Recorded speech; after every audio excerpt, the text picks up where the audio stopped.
Senador, como que a oposição vai se organizar para, na avaliação de vocês, defender os seus partidários que estão sendo atacados, na avaliação de vocês, pela Polícia Federal? Porque até agora o que a gente tem visto é muita reclamação, muita manifestação, mas pouca organização específica. O que vocês pretendem fazer de concreto? Bom, Raquel, boa tarde a todos aqueles que estão nos acompanhando agora pela CNN. Nós estamos vivendo no Brasil um momento, eu diria, extremamente preocupante.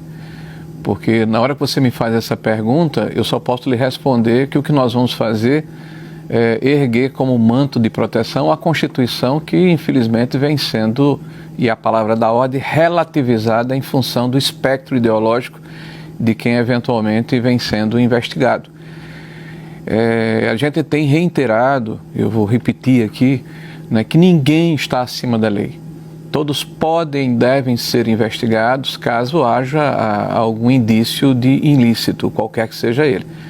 A nossa preocupação é que a Constituição vem sendo colocada de lado em função de um embate político partidário, que parece que não terminou, né? O presidente Lula, sempre que fala, e excepcionalmente não fala do presidente Bolsonaro, então ele não virou a página.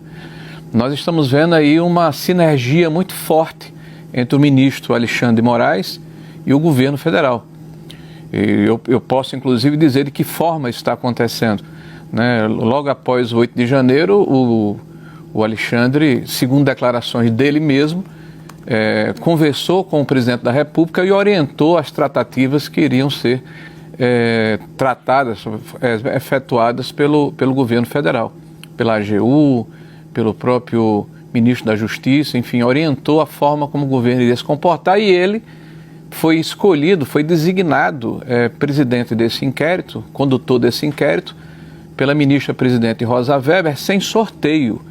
Tá? Isso é o que está dito pela imprensa, não foi contraditado, na contramão, né, do que designa a própria legislação, que diz que tem que haver uma impessoalidade, não se pode escolher um magistrado, né? O princípio da impessoalidade determina que isso tem que ser feito de uma forma impessoal. Senador, mas nós estamos assistindo, Raquel, um momento em que claramente um grupo político do Brasil, que representa seguramente metade do Brasil, pelo menos, eu acredito que até mais, está sendo colocado de uma forma desumanizada. Senador, veja a questão do Jordi. O Carlos Jordi, que é líder da oposição na Câmara. Me perdoe interromper o senhor, mas a própria Constituição, ela garante instrumentos para a minoria. O senhor está dizendo que o senhor está de mãos atadas? O senhor não tem maneiras de trabalhar via o regime democrático? Eu estou contextualizando, porque a sua pergunta não é uma pergunta simples. Você está me fazendo uma pergunta que eu não posso dizer a você sim ou não. Eu não posso dizer a você apenas que nós vamos fazer um processo de obstrução. Eu preciso dizer e aproveitar esse espaço, o que está acontecendo no país.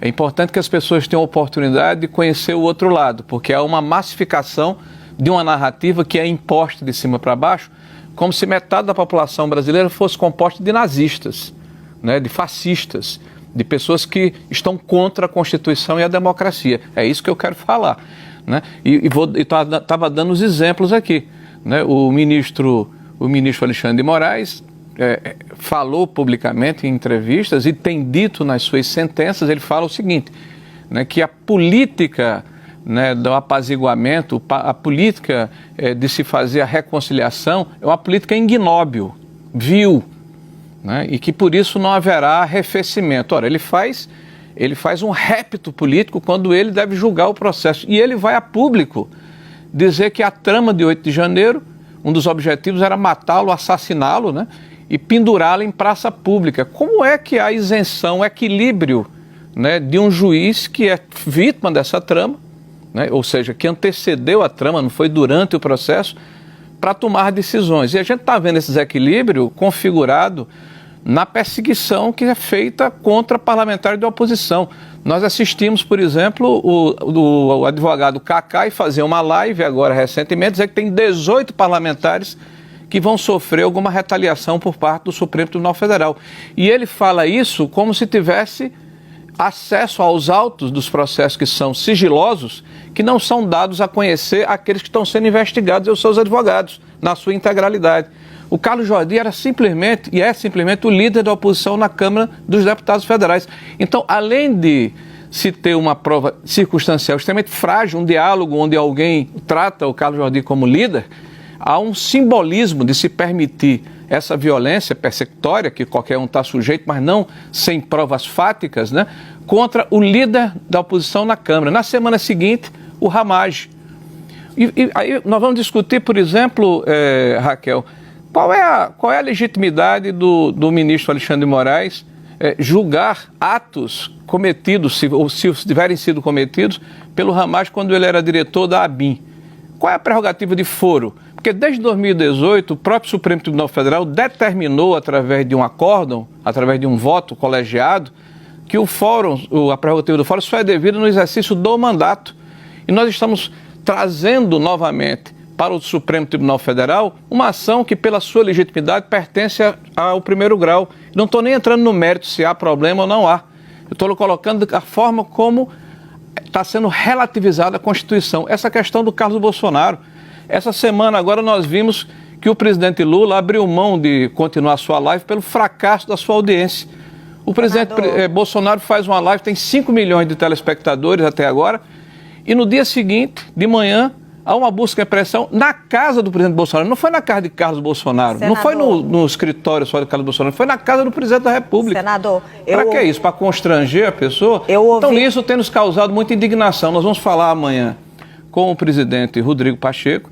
Exato, nós achamos que a democracia... Eu ouvi todo o contexto, mas agora eu quero que o senhor responda concretamente a minha pergunta. A democracia precisa necessariamente ouvir todo mundo e permitir que a democracia seja exercitada.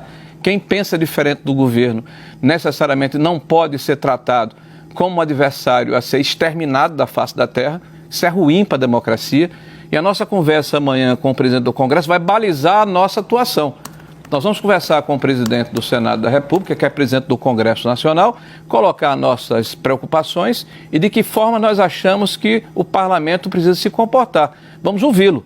A partir da conversa com o presidente do Congresso é que nós vamos nos posicionar, Raquel. Eu não vou aqui antecipar o que nós iremos fazer, tá? Porque vai depender da forma como o presidente do Congresso vai nos receber e quais são as alternativas de resolução desse problema, que o que nós queremos é que a Constituição e o seu artigo 53 sejam respeitados. Não se pode exercitar o mandato parlamentar se você não tiver a sua inviolabilidade garantida pela Constituição. Nós não podemos ficar aqui inquietos para sermos acordados pela polícia, não porque houve uma corrupção, não porque houve um desvio de recurso público, mas porque você tem uma opinião diferente de quem comanda o país.